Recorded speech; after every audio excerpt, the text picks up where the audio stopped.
We are back. It's been about a week. Yeah, actually exactly a week since Eric and I did a show together because there was the MLB All-Star break. But no worries. We're back from the break. It went very, very quickly. We still had some other stuff in the interim, not too much, but there was the PGA slate, obviously, which is ongoing right now. Scotty Scheffler, destroyer of worlds, even if it's maybe begrudgingly, seemingly. It doesn't even love being the number one golfer in the world, but he's so damn good at golf that it doesn't even matter. It just shows up and kicks everybody's ass. Almost sometimes, like I don't know. I was watching some of the golf in the background while I was doing my other content today, Eric. It just, when he's on, it's just fairway, middle of the green, makes the putt for birdie or two putts. It was just pretty clinical. But anyway, that's kind of all we've had to talk about over the last few days. And now Eric and I back in the MLB streets. We got a Coors Field game. We've got some odd pitcher price, and there's like nobody to pay up for at pitching. So we're going to break it all down for you guys right here. If you have not done it yet, as you come in the door here, like the video, subscribe to the YouTube channel. I want to tell people about the special offer, but I'll wait for more people to filter in first. I can see how many people are here, and it's not enough yet, Eric. We need more people. Not that we can't tell them multiple times, but how was your All-Star break? It was lovely. Also, it was lovely getting that picture from you today. I just love that you're always thinking about me, always caring about me. Always appreciate that. That's what friends and fuck buddies are for. So appreciate you. And tip to tip, we're back. MLB DFS Day. We're back. We're ready to talk about some baseball. And before we get into some of the individual players, and by the way, we're going to make some adjustments to the show in the second half of the year as well. Did some digging into YouTube analytics, try to find ways to make the show better for you guys. So we do have a couple of special things planned for the course of the show here. But any kind of general thoughts you have on the slate before we get into it? Yeah, my Twins are in a good spot. So they seem to be all right in Coors Field. Didn't look at their schedule ahead of time. Should have probably found a way to Denver this weekend. I have so many friends in Denver. That would have been awesome to go catch a couple of ball games. I guess the Twins just make me sad, and most of the time I just bag on them. But obviously they are the stack du jour today. Also, we have some pitchers that I didn't necessarily expect. It's kind of one of those weird, like, what are teams going to do? They don't have to announce anybody like ahead of time. So a lot of teams, we didn't know who was going to be pitching for them until today, which is not the case. Normally, I'm way ahead of the game, just doing stuff the night before stuff. But a couple of things that ended up a little bit trappy there. There's basically just three pitchers pulling ownership. So that's kind of the other interesting part is like, how far can Glass now pitch into it? Can Luis Castillo avoid doing Luis Castillo things? And is Spencer Strider just God? Because, this is going to be a great spot, but Atlanta's a scarier matchup than what it's been in the past with Profar there, with Acuna there. So, going on the New York side, it doesn't matter because Hamilton's pitching now instead of Max Fried. So that was somebody that I was planning on, potentially attacking with that blister, but he's not even pitching now. So, we have Spencer Strider going up against the Yankees. We know how scary and potent they can be. So anyway, you mean Merrill Kelly not pitching tonight? No, he's not pitching tonight. Anybody watch last night? I talked about that. It just made sense to have your best pitcher pitch, but no, apparently that's Brandon Pfaadt. No, they've done the inverse. They say, what we're going to do coming out of the All-Star break? How about the worst pitcher on our entire roster? How about we throw Brandon Pfaadt out there? Now, I guess he's pitched a little bit better as of late than he did at the start of the season, but it's because he only had one direction to go. As I'm sure you remember, Eric, we had that conversation, a month ago, about who are the pitchers who are negative wins above replacement for the year, and Brandon Pfaadt was one of them. Now, his numbers for the year are still horrific, but he has worked himself into a positive wins above replacement pitcher. But yeah, instead of going with Merrill Kelly, the best pitcher on the roster this season, they have got Brandon Pfaadt with his 5.16 ERA and 6.2 expected ERA as the pitcher going right out of the All-Star break. They could have picked anybody, and they went with him instead. So that's something that's going to be impactful for the slate. And then any other general thoughts before we get into some of the pitcher ownerships here? Not really. I mean, we have Coors Field, but the pricing isn't very good. So now we can play some of the pitchers with Coors Field, and it's not all that difficult. Cash games are very straightforward today. I will say that as well. All the people who ask the cash questions, I doubt you even need to ask us anything. Like if I'm just being honest, like you're playing Strider, you're playing Castillo in cash. If you wanted to play Tyler Glass now because you needed $500, I don't really care. I'd be all right with it, but you're playing one of the, like some combo, two of those three, and definitely Strider. And then for cash games, you're able to basically get to 5 Minnesota guys without any problem. So you're just probably doing that with your favorite three available. and moving on with your lives. So very straightforward for that. That said, tournaments, completely different ball of wax. I think there's a lot of ways for us to go. Also, here we go. Time to let you guys know, because now we got a few hundred people that have come in the door. We'll be talking more about this a little bit as we go as well. But second half of the baseball season is starting in Eric's Discord package. If you guys have not checked out Eric's Tails package, it's primarily Eric doing most of the bet posting, but I throw in some futures bets in there. Aton throws some bets in there. And as of late, by the way, some good futures tickets that I've got riding that have been posted to the Discord. I've got Garrett Crochet plus 650 for the AL Cy Young. We've got Zach Wheeler plus 850 for the NL Cy Young. I have Aroldis Chapman at plus 1,800 to be the AL reliever of the year. And then, of course, all of Eric's daily bets as well. And if you guys want access to his Discord channel, now's the time to check it out, because just for today, with the second half of the season starting, sign up with the promo code LindyLBL, and you're going to get access for just $2 to Eric's Discord package. So $2, that's a hell of a value. And then as you guys could see, Eric made a graphic and I overruled him. I was like, no, I would like to make a graphic. And Eric was not surprised to see what it is that I cooked up. But I do think, and I think the audience will agree, that I made the correct decision there. The problem is, does everybody remember this bit? This bit's been going on for like 4 years. Okay, just making sure, because that was back during the Winter Olympics that we made that joke, which was a really long time ago. When was the last Winter Olympics? 2022. This joke has existed for 3.5 years. So just wanted to make people informed that Greg and I, we've been working on our bobsledding, our team play, if you will. We're pretty good at that. Never seen Eric get attention. Go fuck yourself. Like GOF-U. I mean, no, GOF-U is mean. That's all. But anyway, yes, would love to have you guys there. Lindy LBL. It's been awesome. The last couple months have been awesome.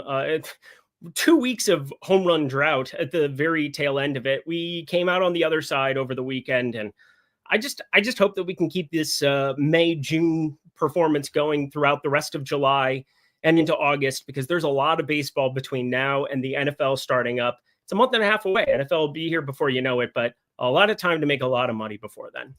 Yeah, the diehards all know about it. They're all there. They've all heard about it in chat. We're good. It is correct that it technically was illusion, not a bobsled. But listen, it's how can you make the best graphic possible when you're using the technology at our disposal? And I thought that one came out pretty good. Once again, promo code Lindy LBL, just $2, and that deal is going to be expiring tonight. So take advantage of it now before the end of the day.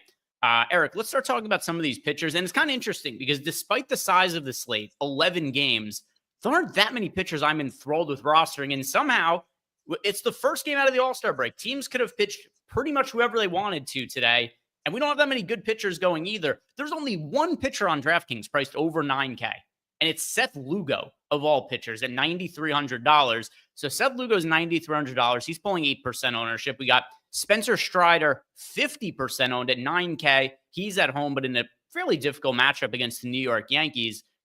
Is Spencer Strider just a no-brainer option for today's slate? Because if you look at the Sims exposure, it certainly appears to be that way, with him showing up in just over 90% of lineups. Yeah, I don't see a planet where you don't play a ton of him. And we've had this conversation a ton. I mean, obviously, I've been much, much higher on Spencer Strider's reemergence as an elite pitcher than what you were at times, but there's still no denying, like, we now have 61 2/3 innings, 3.54 xFIP, 3.89 expected ERA, not like elite beyond elite numbers. And, does he get back to the insanity that we saw once upon a time where he could have been like a 40-45% K rate Jacob deGrom Jr.? Like, no, I don't think we end up seeing that whatsoever, but we have a 29% K rate for him. We have a team that strikes out a lot in the Yankees on the other side. Are they potent? Yes. Will I have some Yankee stacks? Yes. But there's no doubt that at $9K, Spencer Strider, this is one of those slates where he should be $10K, $10.5, and DraftKings just kind of dropped the ball on it. So I don't know what to do other than to play a lot of him, because his strikeouts alone build such a floor here. I keep finding these slates where I'm like, Strider's really, really popular. I would like to stack against him for leverage.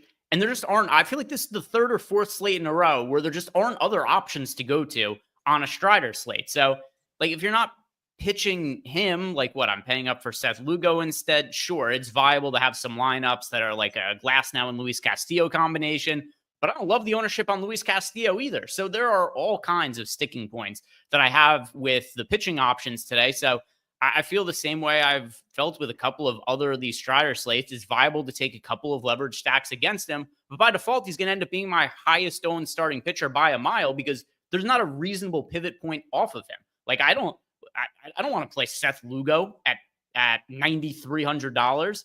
So, Luis Castillo, he's had a down season. I'm not thrilled to play him against the Astros. We'll talk about Tyler Glasnow in a little bit as well, but Strider just kind of by default has been the guy. And yeah, just hope that he pitches not terribly, doesn't have one of those blow up starts. It is a little scary because when he struggles, it's the long ball and he's going up against a team with as much power as any other team in the league, probably more power than any other team. So there's definite downside for Spencer Strider, but I'm going to be holding my nose and just playing him despite all the ownership. Yep.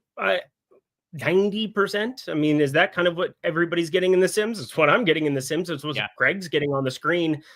It's really hard not to play a guy with a 30% K rate against a team like the Yankees, where there's no doubt, Greg, I mean, having some Yankees stacks doesn't, I mean, it not only makes sense, it's probably what you should do. They have a 120 WRC plus against righties. They've had a lot of guys in and out of lineups. They have Ben Rice batting sixth, who's been a very functional hitter, obviously been a savant for them as somebody who ends up going first base to catcher to kind of help them out as well, as Austin Wells was playing through some stuff. But I don't find a way that when you have a 29% K rate against a team that strikes out 22, 23% of the time, and now also has Stanton in there on a day in, day out basis, like that's the other thing. Like he's not in there today, which is nice. Like, or I guess nice in terms of like avoiding like a long ball. But like once you get Stanton in there as well on a more day in, day out basis, clean up against lefties, and he'll be in there against some righties, just like an extended break for him. You're going to see the Yankees have higher strikeout rates. But I mean, Judge, Chisholm, Jason Dominguez, Anthony Volpe, Austin Wells, these are all five guys that strike out at basically a 24% or higher clip. And that's against righties. It just, there's not much else that needs to be said. He's a really good option. He makes it hard to like, hey, we're going to look for leverage elsewhere. There's three pitchers that I have double digit exposure to right now. There's two that I'm probably going to end up boosting to get there, and we'll talk about them, but Strider is unavoidable. For what it's worth, Stanton isn't in the Yankees lineup today. They do have the now confirmed worst power hitting hitter in the entire league in Jazz Chisholm in the order today, batting cleanup.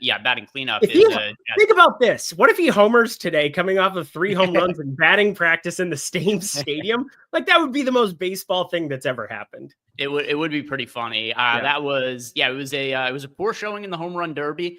Also the longest odds I can remember somebody having in a home run, he was like 19-1 or something like that. And just looking at the home run derby odds, like I'm not going to bet Jazz Chisholm, but I was like 19-1. Those are pretty crazy home run derby odds. And it turned out he should have been like 100-1 in the home run derby because, like you said, he was not hitting home runs in the batting practice at a hitter-friendly ballpark. It would be hilarious now if he turns on one against Strider.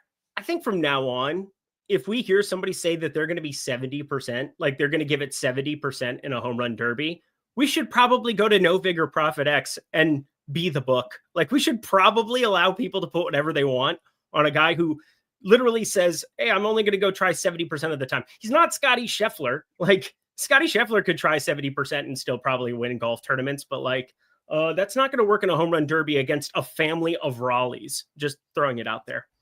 Yeah. So the one thing I did do on Kalshi is because the odds ended up getting really ridiculous. I did bet O'Neal Cruz to not win. I was able to bet O'Neal Cruz to not win at like minus 250 by just posting the other side of it. So people were really crazy betting O'Neal Cruz to win the home run derby. Wild. So it is nice to have some of those outlets to be able to bet the other sides of some of them. But yeah, Spencer Strider seems like a no-brainer option. You interested at all in Seth Lugo?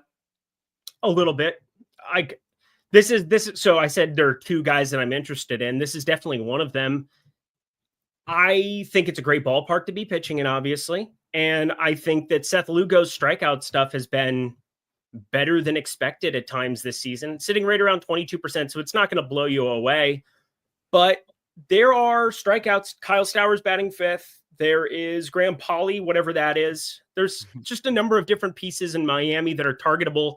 But I think I've felt this way about Seth Lugo forever. Like, I want 6 or 7 innings out of Seth Lugo and like no runs given up. Like, I think that's my path to upside. It's not necessarily, hey, go mow down 10, because that's not necessarily his game. We had seen higher strikeout equity, 7, 8, 9, basically, as he kind of rounded things out. I thought that was a little bit of an outlier finishing out the tail end of the first half of the season, but 2.67 ERA. Can we just get him unblemished against Miami? Maybe something happens to Strider, and that's the pivot. So yeah, I do have some interest, but currently only 6%. Let's talk about the pitchers in the 8K range. We've got the second and third most popular pitchers on the slate. And I think it's a good talking point to figure out who we prefer between these two. Tyler Glasnow is 26% owned at 8K. Then you got Luis Castillo, 32% owned at $8,500. The other pitchers in this price range, we've got an $8,400 Nick Lodolo, who's 5% owned. We got an $8,100 Chris Bassett, who's 8% owned. Do you prefer Glasnow or Castillo if you could just pick one, and considering the ownership as well? Well, considering the ownership and what I think about them, it's definitely Glasnow. I'm definitely in the Glasnow side of things, and pretty strongly. 64% of my lineups with Tyler Glasnow compared to just 40 with Luis Castillo. And I say just 40, knowing that that's my third highest and the only other guy I have double-digit exposure to at the moment. Probably going to maneuver some things around to get a little bit more of one other guy that we'll talk about as we move down the board partially. Some Coors bats. Getting to, the Buxton piece is not cheap for Minnesota, obviously. So if you want to have him incorporated in your stacks, you maybe have to go further down the board. But again, 8K for Tyler Glasnow is not correct. He comes off of a week hiatus here. He pitched 85 pitches there against Milwaukee, which was way more than I was expecting in that outing. And maybe it is one of those things where Dave Roberts now puts a little bit of the brakes on, but 85 pitches right from the get-go from Tyler Glasnow was not what anybody was projecting. And knowing that that's in the range of outcomes, just 85, you plug and play that at 8K all the time with that strikeout rate. Yeah, a little bit before the show, I was talking to friend Nick the Picker, who was asking me about unders for Glasnow, and I said, I don't really think he's going to have any kind of restrictions. And where this applies to DFS is with him being 8K. I know the matchup isn't ideal against the Brewers, but we're comparing Luis Castillo to Tyler Glasnow. A matchup against the Brewers isn't ideal, but a matchup against the Astros isn't exactly ideal either. And Glasnow, to me, is just a far better pitcher than Luis Castillo, with a lot more upside as well. Castillo's flat out not been very good this year. He's not been terrible. He's just been an okay starting pitcher. He's got a 3.41 ERA, but a lot of that has been luck-driven. He has a 4.45 expected ERA, and the biggest concern from a DFS standpoint, he is easily a career-low 20.6% strikeout rate. His career average is 25.7%. It's all the way down to 20.6% this year. The fastball velocity, that has diminished in each of the last, 5 seasons or something like that. So, yeah, every year since 2020, we've seen a small incremental decline in Luis Castillo's fastball velocity. It's still over 95 miles per hour, so it's not like it's not there anymore. But the difference between him throwing 95 and when he used to be able to throw 98, that's the difference between him being a guy who had a 30% strikeout rate, and now it's all the way down to 20%. So I think Luis Castillo is over-owned on the slate. I think Tyler Glasnow is under-owned. And even for cash games, I know Castillo's a little bit more popular. I still, just because I feel better about Glasnow as a pitcher, my preference is Glasnow in cash games over Luis Castillo, Strider and Glasnow being my preferred combination to go with there. And I'll tell you something else, Eric. Earlier in the day, or actually maybe this was last night when I was first just kind of like playing around on the DraftKings app and hand building lineups to see what I might like. I was considering, if Castillo is popular, I thought I was going to be doing Astros stacks with Strider and Glasnow as the pitcher for single entry, which I still think is viable. The problem, though, is now I really like the Cardinals because Brandon Pfaadt is pitching for them. So still something I'm kind of weighing the two options, but yeah, I don't really understand why Glasnow or why Castillo is as popular as he is. I get the pitching options are not great today, but he himself isn't all that great, and the matchup's difficult. Yeah, the matchup's difficult to some extent, but my big thing with Castillo is the splits. I mean, he has a 16.9% K rate against lefties. How many times do we have to bring up that the Houston Astros don't have lefties? They don't have them. Castillo has a 24%. You're basically just taking his K rate and putting him at like 23% for today. Like, he looks different. And so I get why the ownership's there. Am I underneath to some extent relative to like my ownership that I have on Glass Now. Obviously, I have like 60+% of Glass Now here. I'm rerunning the Sims here for a second, but I have over 60% of Glass Now, and I have 40% of Castillo. I think I want to trim everything off of Castillo. I don't really want to trim it off of Glass Now. So I'm with you there. But to say that he's like abhorrent, I think not really the case. Well, I'm not saying he's terrible. Right. I'm just saying he's like an average-ish pitcher at this point. Yeah, he's not very good. But the one thing he does do is he strikes out righties. So in this ballpark, and this has kind of been my Luis Castillo thing for the last 2 years, I've not been a big fan of his. I don't think his repertoire is all that interesting. I don't think, oh my God. Oh God. The fan. The bees? No, it's not the bees. There's something. Okay. Thank God. Just wanted to make sure that my wall wasn't collapsing on me because that would be bad. But yeah, it's not that Luis Castillo is horrible by any means, but he's just overrated compared to what people think he is. And then you factor in the fact that, you know, he has like a 198 expected ISO given up to righties. So it can go very poorly for him as well. It gives up a lot of power and doesn't really do a lot of interesting things. I mean, that fastball is basically all he's offering up. And somehow it has a 20% swinging strike rate against righties. That seems impossible to me. But 28-degree launch, he's going to give up long balls throughout from now until the end of time. And I've always been targeting Luis Castillo. I will have some definite leverage stacks here, but Houston, it's just 7 righties guaranteed to get rolled out on a day in, day out basis. I'm assuming we get Caratini in this lineup. I'm assuming we get Trammell playing outfield. But outside of those two, I mean, they're just not very good for left-handed hit power. And if you take that away, Castillo's in a really good spot to just rack up strikeouts. Let's look at the other pitchers. And by the way, every other pitcher we talk about for the rest of the show is somewhat contrarian. And then we'll talk about the FanDuel pitchers after this as well, because in the 7K range, Taj Bradley's 12% owned. You got Sean Manaea at 10% ownership, but it's really spread out once you get past the 3 guys we've already hit on. So now we're going to start to dig up some of the contrarian plays that you and I might like. Are any of them in the 8K range? Do you like rostering either of Nick Lodolo or Chris Bassett, who are the 2 other 8K pitchers? I mean, I think both are interesting to get different. I want to talk about Nick Lodolo a little bit more because what happened to some of these Cincinnati guys? I mean, Andrew Abbott just became flat out good. Lodolo, 21.9% K rate. For those who aren't aware, he's just dropped every single year of his big league career. He was right around a 30% strikeout guy coming into the league. 28.3, 24.7, now 21.9. But this Mets team, it strikes out a lot more in the course of the last month. And I think that that's something you can point to with like Mark Vientos has been brutality. There just hasn't really been anything from in terms of like a good hitting catcher that they've gotten for the Mets so far this season, having to, you know, send out Luis Torrens out here yet again. You have Ronnie Mauricio. You used to have, you know, like these young pieces that would be kind of intermixed throughout the back half of this lineup. Now it's Jack McNeil, which isn't ideal left on left there. McNeil just isn't a strikeout guy by any means, but there's enough here with Mark Vientos up in the 2 hole today. I mean, they're basically making an investment, not on what he is right now, but on what he's been in the past.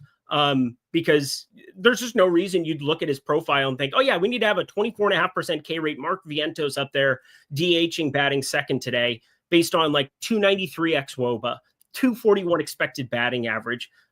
Does he make hard contact? Has he owned lefties in the past going back to the playoffs last season? Yeah, he does. But I mean, this is a guy that I expect to strike out more than 24.5%. He's for his career been a 28.5% strikeout rate guy. So like, I think this is just an improved lineup for strikeouts going up against the Mets compared to previous iterations we've seen this season.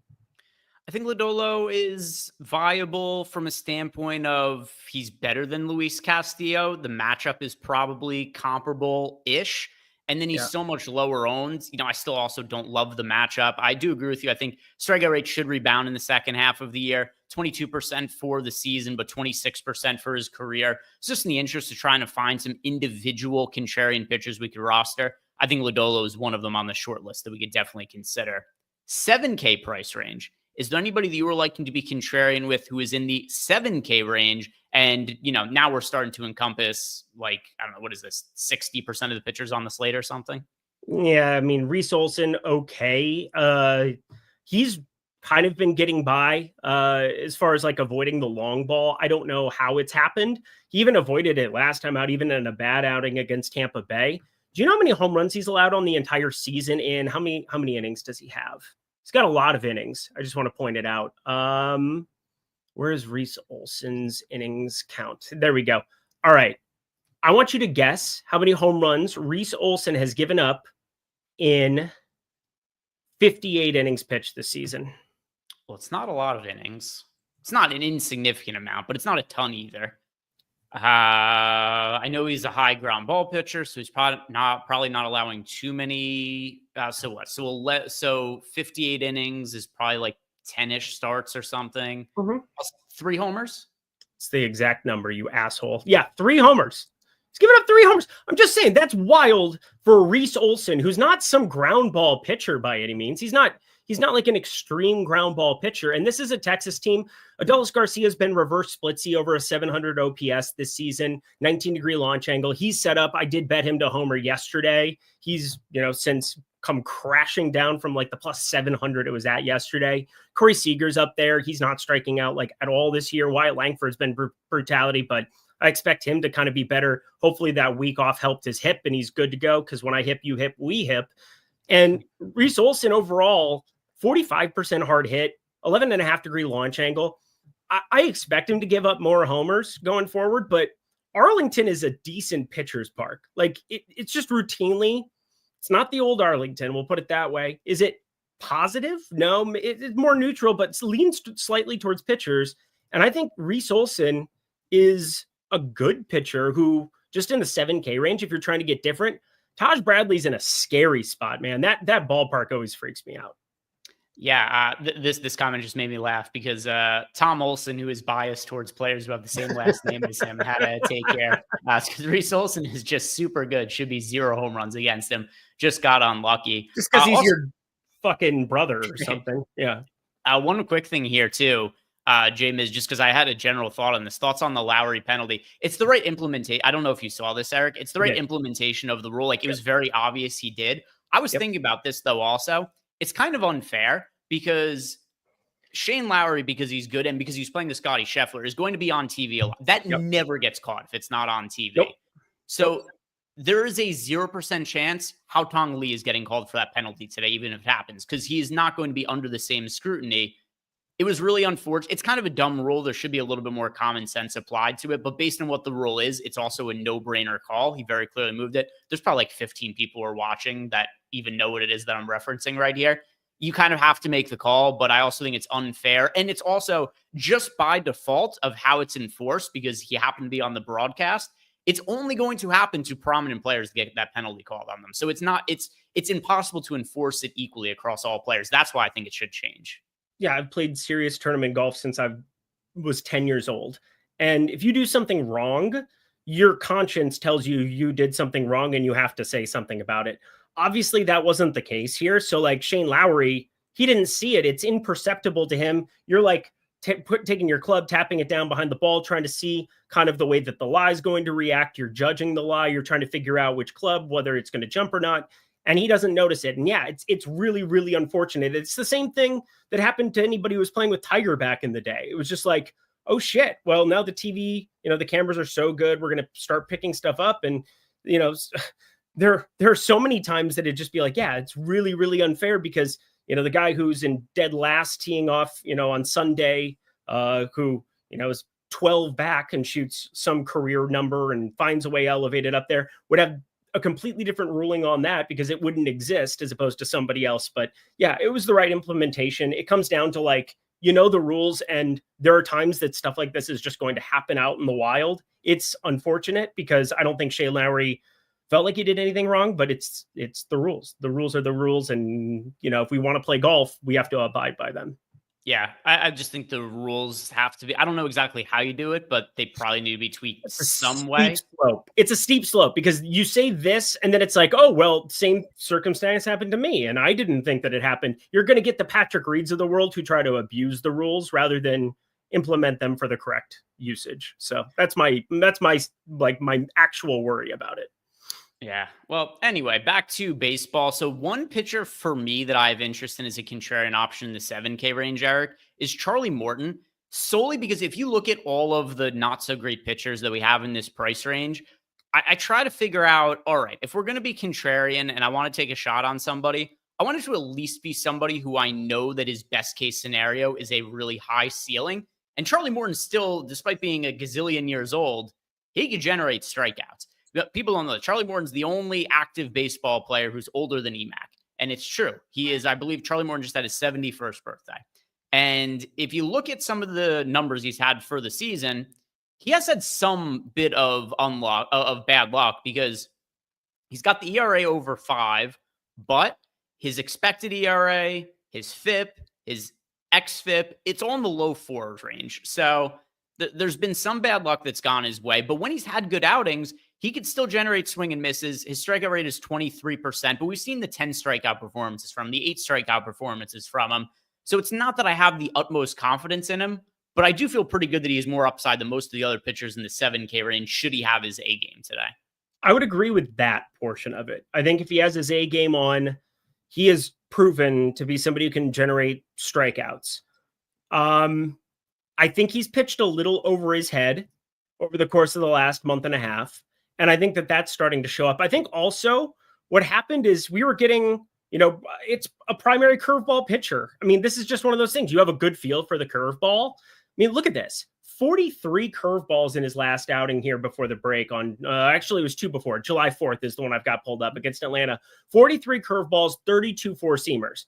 Guess what? If the curveball is getting in the zone, that is going to be a really good situation to be Charlie Morton. If it's not getting in the zone, if you're not getting ahead in counts, you've got to throw more of the four-seamer, and it's going to be problematic. I don't know who's going to show up, but batters are definitely having a fit with some of his stuff. 19 swinging strikes is a ridiculous number. That's what he generated against Atlanta, a very potent offense. So I see what you're seeing there, but I do think that there's some regression due for him as well. Again, last outing against the Mets, 50 curveballs. We're talking a ridiculous number for, again, if he's got a good feel for it, there's definitely more upside with him than some of these other characters that exist in this range. So yeah, I'm probably with you there. I don't have much right now.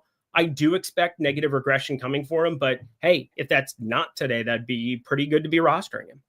Anybody else in the 7K range we haven't talked about who stands out to you? Not really. I like the 8K range a little bit more. Obviously, that should normally be the case with the way that pricing works out. Walter was somebody that I took a look at, Brandon Walter. He got hit up against Cleveland to some extent, and it didn't matter because he had 7 strikeouts to go with the 2 home runs that he allowed. Had a pretty decent outing there. Cleveland just kind of had Houston's number in that series, be like a week ago now, or just over a week ago before the break. It's a good ballpark in Seattle, obviously. It's a guy that I do think has a decent enough pitch mix that we'll see some strikeout upside from him, but not very consistent at the moment. And these righties are starting to look like they have a pulse again. I mean, Randy Arozarena, I don't care about hot streaks, but there is no denying that Randy Arozarena has been hot. And there's only positive regression due for Julio Rodriguez, who could not have been worse for the beginning of his season relative to expectations. You get the Solano, the Garvers. That's kind of a push and pull because, one strikes out all the time, one strikes out never, that being Solano.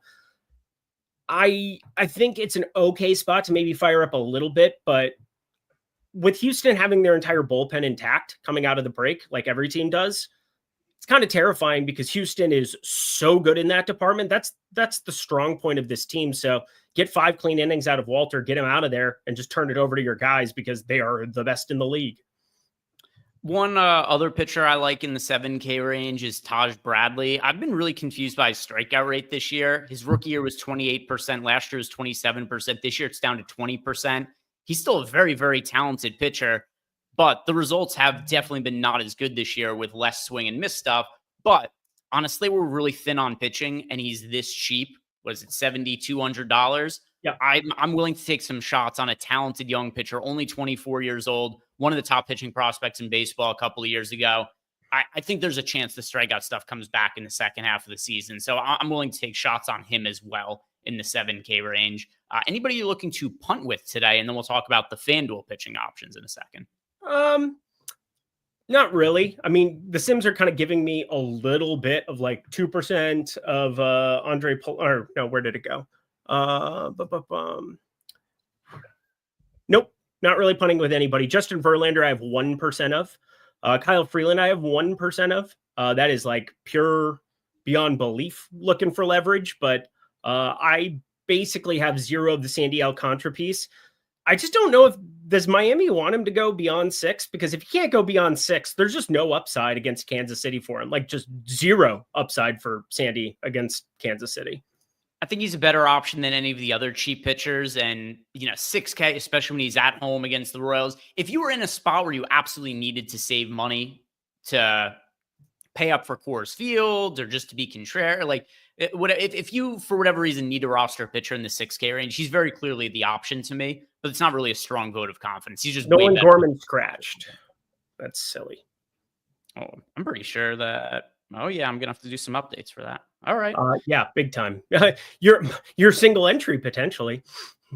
Yeah, because he was in it. I do like the Cardinals a good amount against Brandon Pfaadt. So we'll touch on stacks in a little bit, but Cardinals, no Nolan Gorman for them today. Let's see, what does the updated lineup look like? Donovan, Herrera, Contreras, Arenado move. Actually, it's going to be pretty easy to just swap out Gorman for Arenado because I believe they're both third basemen today. Yeah, so that will be a pretty easy swap. Donovan, Contreras. Yeah, Arenado just moves up, and they just who even got inserted? Walker's the new guy. Walker's batting 7th. Okay, I got that updated. Yeah. Jordan Walker back in our lives. Good to know. Another former top prospect who has just not really panned out to this point. Anything else you want to add about the pitchers? No. All right, guys. It is the second half of the baseball season, and you already know about this if you were watching at the top of the show, but I know some people have joined as we've gone along here. Eric's Tails package. If you want all of the bets that Eric is going to be offering for the second half of the baseball season, go and join his Tails package, and now is the time to sign up. It is just $2 with the promo code Lindy LBL, LINDYLBL. Go check it out. For just $2, you're going to get access to all of Eric's bets. You're also going to get some of the futures I drop in. Aton drops in some other picks and parlays at times. Other guests pop in from time to time as well. So go check out Eric's Tails package. It is a great value for just $2. And then, of course, also we've got our link join offer. So if you guys are looking to get access to any of our DFS packages, you can just sign up using the link down below in the YouTube description box, or you could sign up for any of our partners here on the screen. And for each one you sign up for, you get 1 free month of core sims to a single sport of your choosing. So pick out 2-3 of these, and you're going to get yourself MLB Sims access for the rest of the season for free on top of any of the deposit bonus offers. Like Wanna Parlay, our newest partner, they've got a $250 deposit match bonus offer. So you get $250 added to your account to help build out your bankroll. And then on top of that, you also be getting yourself a free month of Sims. So people always ask, what is the best deal going on over at Stokastic? And more often than not, it is the link join offer. So go check that out if you guys are looking to get access to our Sims in the second half of the season. Let's look at FanDuel pitching now, Eric. And there aren't too many things that are different between DraftKings and FanDuel. I, once again, am kind of confused that Luis Castillo is as popular as he is. He's 22% owned on FanDuel. Strider is 16%. And there's not another pitcher on the slate who's pulling double-digit ownership. So I prefer to be underweight to the field to Luis Castillo. I still think Strider is your cash gaming pitcher. Tyler Glass now 5% owned on FanDuel. He's my favorite FanDuel pitcher for GPPs. Yeah, and, generally you're not looking at somebody who 85 pitches, 90 pitches, like you're still maybe in limbo of what those getting to 6 innings. If anybody watched that Tyler Glasnow start, he had a ton of pitches through 2 innings, like a ton of pitches. He kind of was able to limit the damage. If he gets going clean, you're going to probably need him on FanDuel. Like, that's how good this is, especially when you take into account, like, looking at the ownership on him. If everybody wants to play Castillo, be my guest on FanDuel. Strider, I like, at 10-2 still. Sandy, it's wild. I'd be getting away from that one as well. Really wish, I always feel like this is what I say after the fact. It's like, I looked at FanDuel ownership a couple hours ago, hadn't updated it until just now and ran some stuff. And I'm like, shit, I should have played on FanDuel today. Tyler Glasnow is an unbelievable play at 5%. We got a super chat here. Yeah, we're on the same page there. Everything else we talked about on DraftKings is pretty relevant to FanDuel pitchers. You don't have to go as deep on FanDuel where you only have to roster one pitcher. But Tyler Glasnow, to me, the best GPP FanDuel pitcher. Jeff Williams left us a super chat. He says, any Slade Ciccone love on DraftKings today playing the 3-3-3? The pitching options are so crappy today that, yeah, if you're playing a bunch of lineups, it would make sense for him to show up in some of them. But for single entry or just playing one lineup in like smaller field, higher dollar stuff, Ciccone's not the pitcher that I'd want to be clicking on. If you're looking at that price range, you could roster Tyler Glasnow for $200 more. Yeah, the Ciccone thing, I think he's probably looking at and saying, well, you guys are making a case for everybody else. His strikeout rate is higher, 24.1%. Yeah, his previous 2 seasons with Arizona were at 19 and 18. So I think negative regression probably due, unless Cleveland just, found the sticky tack and a way around the checks, if you will, when the umpires check you coming off of the mound. But Slade Ciccone is not very good. I look at his mix, 4-seamer, slider, curveball, and nothing is really all that interesting outside of the curveball. The curveball is kind of interesting to some extent, but God, he's just so much more targetable. Like I like the A's, especially the A's lefties in this ballpark. I did bet Brent Rooker, but that's because it's Brent Rooker. Just absolutely think he is due to get clobbered by lefties going forward. All right. So, Eric, I want to ask you about some of your favorite stacks, but then also what I want to do is we will build some lineups in the single lineup sims around our favorite stacks. And we can do this for both DraftKings and FanDuel. But first, want to get your opinion on your favorite baseball team, the Minnesota Twins, are the only chalk offense on the entire slate. It is a big slate with a lot of options, but since they're playing in Coors Field, I mean, I guess it doesn't even matter because no matter where the Rockies play now, it's teams are super popular as a stack against them because their pitching is so shitty. But your Twins are 16% owned. They're more than double the ownership of any other team on the entire DraftKings slate. And now for FanDuel, they are 18% owned, also double the ownership of any other team on the entire slate. What do you make of your Twins relative to the field ownership? Because clearly, if we're just trying to pick which team scores the most runs, they're the choice. But how do you feel about them relative to how popular they are? I don't feel great, to be honest. I mean, one, it's Minnesota, and all I know is heartbreak and sadness. But this is a ton of ownership coming in. And if you had to pick one pitcher to save your life today, that you said, all right, Colorado, you need to win this game, and you have to have a pitcher make it 5 innings and not get completely bludgeoned. Don't you pick Kyle Freeland every single time? Like that's the best pitcher that they're rolling out on a day in, day out basis. I mean, Herman Marquez has had moments throughout his career, but like this version of him is just not very good. And, there's, the Dollinger, that was short-lived. He's already back in AAA. I mean, I just kind of think about this Colorado team, and Kyle Freeland's definitely the best of the group, but he's still got a 5.44 ERA, 1.53 whip. He's 1-10 on the season. I don't care about any of those metrics. I always look at the underlying numbers, and the underlying numbers aren't horrendous by any means. He's pitching in Coors. That's obviously a problem, but I think with an 8% barrel percentage, and I think with a 5.5% walk rate where he's not beating himself in a lot of these spots, and he's got a 4.82 expected ERA, which is that good? No, but I mean, it's below 5. It's the first year since 2021 that he's actually been below that threshold. And he's got one pitch that I think is just always kind of wonky. And it just depends on like how a pitch or how hitters react to it. Kyle Freeland throws a knuckle curve that legitimately, when it's on, is good. Like he can actually be a good serviceable pitcher. Can I tell you if I know that pitch is going to be on or not right now? No, I absolutely don't. But the ownership is obviously coming in on the Twins. There's obviously no strikeout stuff for Kyle Freeland. And if you bring that to the table, I usually like our lineup more against righties because of Cody Clemens, because of Matt Wallner and things of that nature. But Willie Castro is a lefty killer, has been this entire year. We've got Correa up there batting cleanup. These guys are very cheap outside of Buxton. And then Jeffers, who, it doesn't seem like there's going to be any pinch hit risk for him considering he's catching today. So don't really know what to say other than, the Twins no, he's not catching today. He's DHing. So that's the one guy, I guess, to kind of freak out a little bit about, Ryan Jeffers. Colorado, they have one lefty that exists in their pen always. Like they're one of those teams that you just have in the back of your mind. And we know that everybody's available out of the pen. So Ryan Rollison is probably coming into this game at some point in time. But considering they're starting against all these lefties and then bringing in the righties, I would say Ryan Jeffers does have pinch hit risk to some extent because of everybody else being a righty that exists, and then Matt Wallner being on the bench.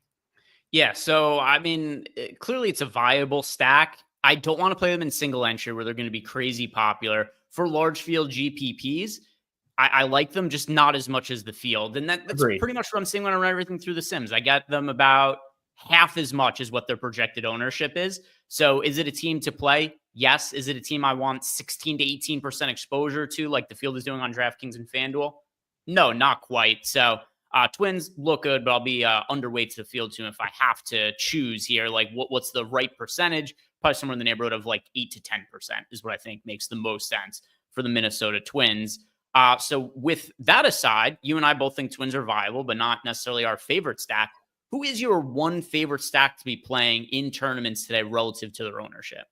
Relative to their ownership, there is no doubt that it is the Colorado Rockies. The team on the other side of this one, I'm obsessed with. They are my second highest owned stack behind Minnesota in large field. And my friends, my dear friends, you have a chance to stack up against Chris Paddack at low ownership today in Coors Field. Let me just say it one more time. Chris Paddack with a 14% K rate to lefties and a 203 expected ISO to them is going to be pitching in Coors Field. If you do not, in DFS today, I'm not saying that they're great bets because I haven't bet any of them yet, but Mickey Moniak, Ryan McMahon, even Ezekiel Tovar coming back off of the IL today, Michael Toglia. I mean, this is 1 through 6 specifically. I mean, Yanquel Fernandez, it hasn't shown up for him yet, but he was the number 5 prospect for the Rockies and somebody that has a 73.5 mile per hour bat speed, which some people don't give a shit about. I care because that bat speed means that power should be coming with it at some point in time. I just think Chris Paddack sucks, man. He's not good. He was a cast off of San Diego, and we are getting him. He's had a couple of like serviceable starts, but he's a 340x WOBA guy, only a 16.5% K rate. I am stacking up against him ad nauseum with the Rockies. Yeah, so for me, it's going to be the, by the way, I think there are not too many slates where the Rockies look good. And usually it's slates where they're a leverage option. It's very rare that a pitcher is in chalk going up against the Rockies. But yeah, I do agree with you. I think the Rockies are a viable option for today. But for me, I'm going to be going with the St. Louis Cardinals going up against Brandon Pfaadt. For all of the bad pitchers who are on the slate, he's been the worst this year. His numbers this year, which we talked a little bit about at the top, it is so bizarre that he is starting to open up the second half. They could have picked anybody.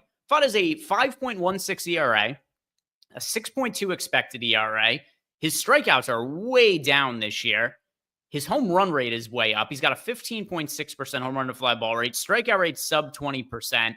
He seems broken this season, and they just keep rolling him out. We're looking at now, nearly 20 starts, 100 innings pitched, and it's been a disaster. The Cardinals are not crazy popular. So did have to move around my lineup here a little bit because for single entry, I was playing Nolan Gorman, who's no longer in the lineup. The couple of teams I was flirting with, one of them was the Houston Astros because you're getting leverage against Luis Castillo. By the way, I like the Astros as well as a leverage stack for today just because I think Castillo is overowned. But I'm landing on the Cardinals as my single entry and overall favorite stack to be looking at, Eric. Yeah, the one thing is with Gorman out of the lineup now, I mean, you did have some crossover where you had to like make some decisions. And it's kind of similar to what I was dealing with when I was working through Colorado because, there's 2 shortstops. You have Ritter and Tovar. You have 4 outfielders. You can only play 3. There's no positional eligibility or multi-positional eligibility for anybody from Colorado. That's also the case for St. Louis, but it was far more pronounced. My big issue with them was that I had to choose between Arenado and Gorman. And it's like, well, shit, I'm going to basically split exposure in like the 4 or 5% of lineups I had of St. Louis. Now that I get to just roster Arenado and I can rotate around another outfielder, I like St. Louis a little bit more. So it kind of gets unlocked. The only one that there's obviously some concern, you have Herrera and you have Pages. One's expensive, one's cheap. And I strongly prefer Herrera just because of how good his bat is. I said it coming into this year, I thought Herrera was going to have a breakout season. He had injuries kind of bite him. But again, when you see some of the bat speed and the barrels per plate attempt as high as what they were for Ivan Herrera in the second half last season, it's the same reason that I brought up Pete Crow Armstrong before the year too. It's pretty convinced that there were some guys that were really undervalued in the year-long market for like best ball and things of that nature. But Pages has been better than I expected at times, but he's still a distant far cry from Pages. And with the slate that we have, no 10K pitchers to really pay for, pretty chalky, 8K though, pretty easy to get to. Just play Herrera, please. Super chat from Clintwood83. Just want to say it's good to see all Eric's Tails package equals money. Use the code. So there we go. We've got an organic promotion from our guy Clintwood83. And once again, letting you guys know. We should give away 5 packages. 5 packages for the $9.99. That's what I should do. Just there it is. Just $2. Just $2. Promo code Lindy LBL. And that offer is going to be expiring tonight. So take advantage of it, guys. It is as good of a deal as you are going to find in the post All-Star break world that we have going on here. Any other stacks that are super important to you for today? And then we'll start building some lineups in the single lineup sims as well. But Twins we've hit on. We think they make sense, but they're a little bit too popular. I like the Astros as a leverage stack. The Cardinals are my favorite overall stack. You know, there's a lot of teams. You mentioned you like the Rockies a lot of low ownership. There are a lot of teams on 11-game slate who are going to show up in, like 3 to 6% of lineups. But anything else you think people should be prioritizing at offense?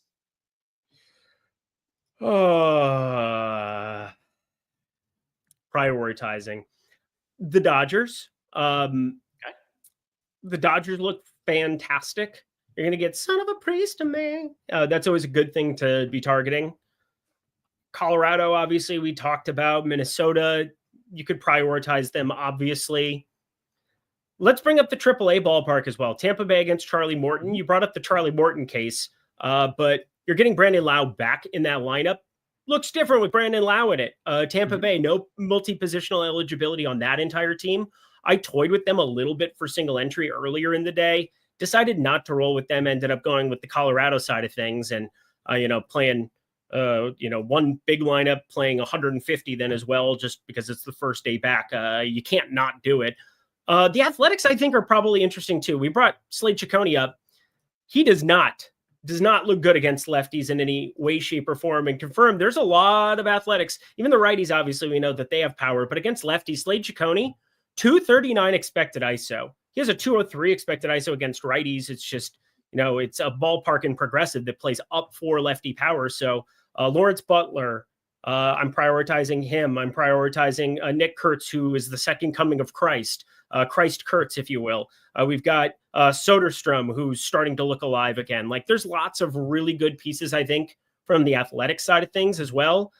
Is it the best hitting environment on the slate? Absolutely not. But we're talking 74 degrees and a park that traditionally plays up for lefty power now with some of the changes that they've made to whatever it is with the air current there. I know it's blowing in today, but should still be pretty good for those lefties. One other team that's showing up in the Sims a decent amount, so want to point them out, is the Arizona Diamondbacks going up against Andre Palante. Palante is kind of interesting as a pitcher to be targeting because he has a crazy high ground ball rate, but so many of the balls hit in the air against him turn into home runs. He has a 21.5% home run to fly ball rate, Palante. So, I mean, you consider that, and it's, if he has one of these days where he's elevating the ball a little bit in the zone, then there's potential for a lot of balls to be hit out against him. His number is pretty middling for the year, 4.49 ERA, 4.22 expected ERA, 4.61 FIP. So just because of the way the Sims are really pushing towards the Diamondbacks, I want to point them at as well as a team to be rostering. As far as FanDuel goes, everything is kind of the same to me. I think the Twins are a little bit too popular. I think the Astros look good as a leverage stack. I like getting to the Cardinals the most overall. There really aren't too many differences at all for stacks for me, DraftKings versus FanDuel. So with that in mind, Eric, want to start building some lineups? Schwarber! Yeah, boy! So my guess here is you bet the homer to the homer.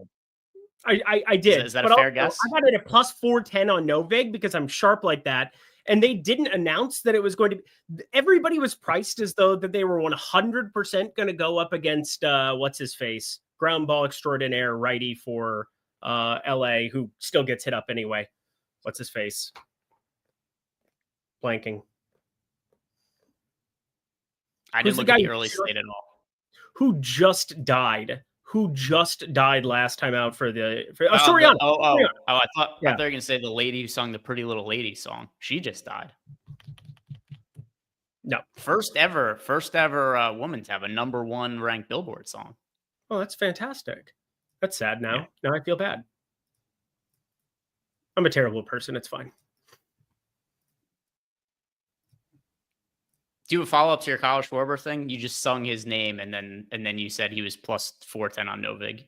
Yeah, which made no sense. He closed at plus 275, by the way, and he just hit a home run in his first at bat. So suck it, Trebek.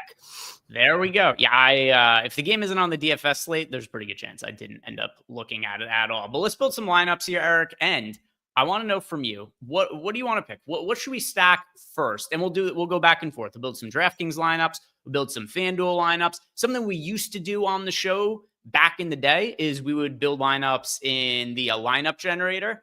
And the single lineup sim is a considerably better tool, but we just haven't used it all that much on baseball shows. And we really should be doing it. So this is how I want to close out shows now, is building a lineup for DraftKings, building a lineup for FanDuel, and then we'll still do our home run picks. So starting with the DraftKings side of things, which team do you want to be stacking here? I mean, I've been just banging the drum for Colorado, but I also like St. Louis. So I think let's go to the St. Louis side of things. I think you were definitely onto something talking about them. We just have to play Ivan Herrera at catcher. I'll lose my mind. Okay. So let's go Herrera at catcher. Mm-hmm. Who else do we want to get into the lineup here? Do we want to go with Christian Walker? Will probably, Jordan Walker will probably be ridiculously low owned now that he was a late insertion into the lineup. Yep, we're playing Jordan Walker. These are the small little intricate things that it's hard to describe unless you've done this for years and years and years, like Greg and I, and we have. So Alec Burleson, absolutely. Nolan Arenado, absolutely. All right, let's go to Arenado at third. All right, so we also didn't talk about Kansas City at all, and they're showing up like crazy in the Sims at individual spots, like Bobby Witt Jr., Vinny Pasquantino. Like, I think those are kind of interesting as well. But let's round this one out. Contreras probably at first base. I'd be kind of remiss not to stack it up with him there, mainly because your outfield options are Victor Scott, and I can't even freaking remember who else. But I added Brendan Donovan in as well. That's a beautiful stack right there. All right, so we've got our 5-man stack: Herrera, Contreras, Donovan, Arenado, and Walker. Now at pitcher. And by the way, if you guys do sign up for any of the Sims packages we have here, it comes with access to the single lineup Sims. Pitcher, I think you and I will probably be aligned here. Strider and Glasnow. Strider, Glasnow. It's really hard not to play the chalk at pitcher in single entry today. I'm always looking for a reason not to, and stacking against them, I don't think there's a point today. All right, so then we'll just complete the lineup. We'll have it finish it for us. And it added in, hey, Tovar at shortstops. There's some Rockies exposure that showed up here, Eric. And then we also got Chandler Simpson and Byron Buxton into the lineup. It's funny. Look at how high the ownership is on the individual Twins hitters. 30% projected ownership for Byron Buxton. But considering how low owned the other hitters are in this lineup, it's not too problematic, in my opinion, to have the one hitter from the Twins show up here. But we'll run the sim here. I have it set to a large contest and 25% to first because the $8 today is off memory, I believe $50K to first place on a $200,000 prize pool. So we'll simulate it for that. And great lineup. The Sims liked it. So nothing that we really have to change here. 57.5% Sim ROI. We are looking good here. Let's build one for FanDuel now. All right, FanDuel side of things. And by the way, we did get one question in the Discord chat from Einsteinian. My bad. I meant to answer this. He wanted to know if we have any interest in JP Sears today. No, not really. He's not a lot of strikeout upside. And he's not all that good. Sears, somebody who's making his way into your lineups. Seager, a little bit. Sears, JP Sears. Sears. Fuck no, absolutely not. I'd rather do anything than roster him, if we're being honest. Quick and easy. For I bet FanDuel, Angel Martinez is an amazing home run play at plus 700. There's a couple of small things in the pitch mixed variety that I think Angel Martinez, he's leading off today for Cleveland. He's kind of a sneaky hitter for DFS today. he's in my single entry lineup. Is he really? Mm-hmm. That's disturbing. I'm curious if you're seeing the same thing I am with JP Sears, other than he sucks. So, I mean, that's probably enough. He's not great, but also just Martinez is leading off and he's super cheap. That is the other portion of it. Correct. Let's look at FanDuel. What team do you want to be stacking on FanDuel? We want to try out the Astros to get leverage off of a super popular Luis Castillo, or is there a different direction you want to go? No, we can do that. I'd be all right with it. Right. So let's pull up Houston. Where are they? Here we go. Their lineup just came out, so it's not confirmed yet. The Astros lineup, though, I mean, literally like 30 seconds ago it came out. We've got Paredes, Smith, Altuve, Walker, Caratini, Diaz, Trammell, Dubon, and Matthews. Keep in mind, a little bit of a watered-down lineup because Pena still injured. But anyway, Houston Astros. Alvarez still injured. Yeah. Yep. He was like 2 weeks away 2 months ago, and there's barely been any updates since, other than a social media picture leaking of him wearing a cast on his arm. Who are the 4 hitters we should be looking to roster from Houston in the stack? We could go back and forth here. I'll pick one. You'll pick one. I'm going to start with Altuve. Yeah, we got to go Caratini. I got to get a lefty in there to some extent. Obviously, catchers on FanDuel, there's not a ton of love there outside of the Cal Raleighs and Ryan Jeffers of the world today, but Victor Caratini. Yeah, also, but I want lefties. So, like, I guess my other guy would be Trammell, but. Well, I'm going to go with Isaac Paredes here. And Trammell for me to round it out. Okay. So there we go. We've got 4 hitters from the Astros. And I guess we're going to roll Strider out at pitcher. Seems to be most sensible, right? That is correct. All right, we'll do one with Strider, and then we'll do one as well with Glass now with the same core, and then we'll do our home run picks and read off some of the home run picks from chat as well. Let's see. We'll complete the lineup, and it added in Twins. And once again, even though the Twins are crazy popular over on FanDuel, if we're stacking the Astros against Luis Castillo, that makes the ownership really non-problematic on the Minnesota Twins there. So we got Royce Lewis, Byron Buxton, Carlos Correa added to this lineup. Let's run the lineup sim and see how it looks. And one more time, guys, if you haven't done it, like the video, subscribe to the YouTube channel. And all right, not like a crazy high sim ROI, but it is positive. It is positive. So let's run back one more, just see if this ends up coming out better with Glass now at pitcher. I just thought the things might get better. All right. Glass now. Have it finish the lineup for us. Added in a lot of the same hitters. Got a little more salary to play with. So we got Jose Ramirez in there now. We've also got Ohtani in there. Let's see what this is looking like. And if you guys want to start putting your home run picks into chat, let us know. All right, so look, it ended up coming out a little bit better with Strider as the pitcher than it did with Glass now. So let's start looking at our home run picks now. And we want to hear from you guys as well. First slate back, let us know who you are picking to go yard tonight. It is time for the first dong of the day, Eric, in a week. It's been a week since we did that. Dong of the day. Look at me. It's the second half of the season. I sound like Emac and Spags is 1% because I got a big dong, and it's going to be the dong of the day. Damn right. Damn right. Eric, what direction are you going in? First homer pick of the second half of the season. Who's your pick? Well, it'd be hard for me not to go to Colorado. It's ironic. I have 10 home runs. This is the most home runs I've bet all year long on a single slate. I might have got a little bit excited coming out of the All-Star break from a betting perspective, but I didn't bet any of the Colorado Rockies, and yet you know my love for them. Let's just go right to the top. Mickey Moniak. This guy has been nuts over the course of the last month and a half. He hits it high, 470 expected slugging, 16-degree average launch angle. and you get to go up against Paddock, who have 14% K rate. If you can't strike out Moniak, he is going to give you troubles at the top of this in River City with a capital T that rhymes with P, and that stands for pounding the baseball out of the stadium. I'm done talking. Mickey Moniak, dong of the day. I'm going to go with Brendan Donovan. I'm obligated to pick somebody from the Cardinals here, and Donovan is the one who I have the most exposure to from the team. So Donovan, my home run pick. Let's see what we've got from chat here. We've got, all right, Ryan Schnabel is going with Gunnar Henderson. We've got Mark going with Butler and Rooker. Trey McKell is going with Wyatt Langford. Eric 20 is going with Corbin Carroll. Ben Willie's got Correa. Saucy Ed has got Ryan McMahon. NY Stiegel is going with Kowser.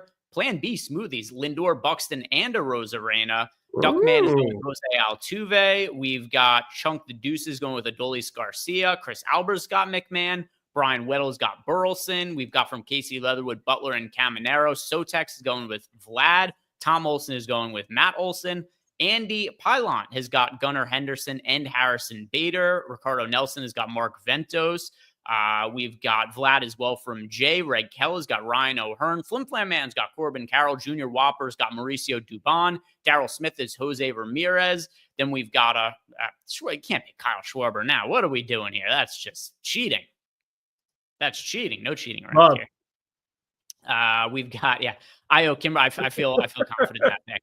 Io Kimbrough's got Stowers. Andre B's got Baldwin. Mike Campbell's got Ben Rice. Orlando Hewitt's got Jose Ramirez. King Maker's got Yelich. Donovan Solano from Barnaby O'Toole. Michael Smith has got Jose Ramirez. We've got Alon George with Nick Kurtz. Westberg from Tripp. Jackson Chiriot from Art Cathelza is back. Baldwin from Aaron Hines. Malukar has got Juan Soto. And that is going to wrap it up for us. Once again, if you guys haven't done it yet, like the video, subscribe to the YouTube channel. Check out Eric's Tails package. Just for the next few hours, it is $2 with the promo code Lindy, LBLLINDY.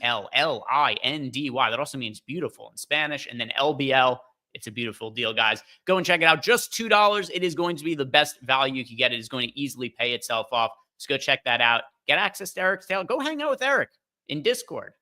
Ask me some questions about futures I like for the second half of the season. We'll see you guys in there. Enjoy the second half of the season. Good luck. Have a great weekend.